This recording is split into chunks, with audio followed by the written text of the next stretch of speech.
Hi, everyone. Welcome to this interview. I'm Zubair Gibran, co-founder of International Morocco, and my guest today is Gary Sullivan.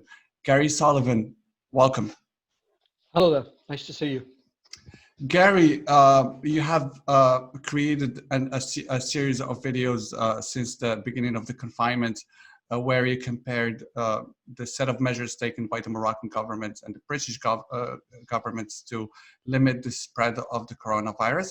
And recently you posted a video on your channel on YouTube, which I find very important, and where you talked about the importance of getting people back to normal. And you argued that it was as important as getting the economy back to normal, if not more important. So the first question I want to ask you, Gary, is how do you think people have been affected by the lockdown? No, this has been very much a psychological global experiment, if you like. Something like 3 billion people across the planet have experienced some form of lockdown. It's never happened before. So now we're starting to see a lot of findings from research that people have been done because of this unique experiment, if you will. So some of this information that we're getting is very interesting. They found, like in the United Kingdom, for example, a survey that they did there found that 70% of the people have had some mental negative impact because of the coronavirus. That's 70%. And you think that the lockdown measures in the United Kingdom were nowhere near as strict or as long as the lockdown measures here in Morocco. Another interesting finding that they've had from these research suggests that it's actually young adults that are suffering the most. And that would seem to be for two reasons, mainly because young people tend to socialize an awful lot more with friends. They leave their family circle an awful lot more. And also young adults tend to not really enjoy spending a lot of time with parents.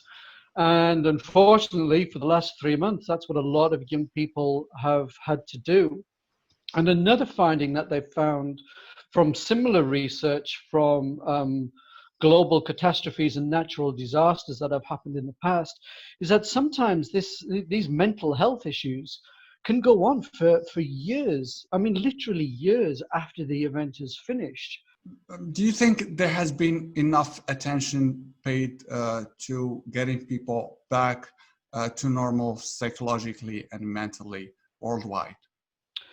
No. And I think there is some excuse for that because, like I say, this level of lockdown has never happened in the world before.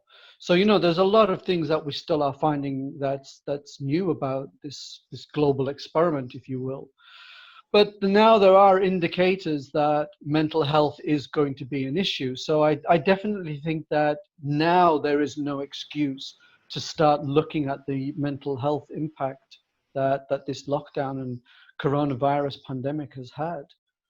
Okay, so if governments want to take that into consideration, how do you think they should take it into account in their strategies of deconfining, people? I definitely think it needs to be part of the narrative.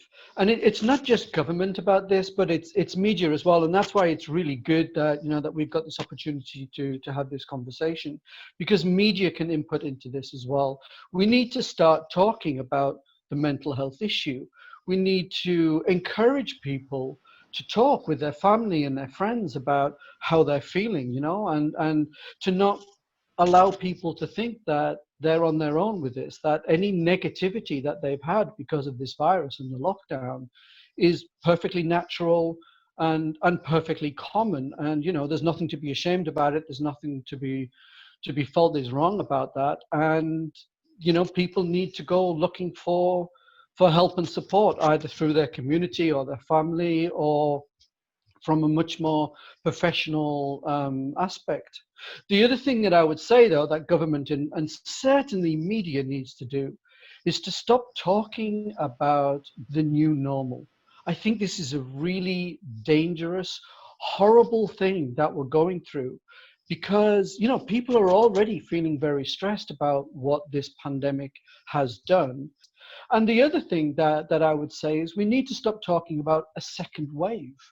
If a second wave happens, it happens. And, you know, the thing is, I think as individuals, there's almost nothing that we can do to stop a pandemic.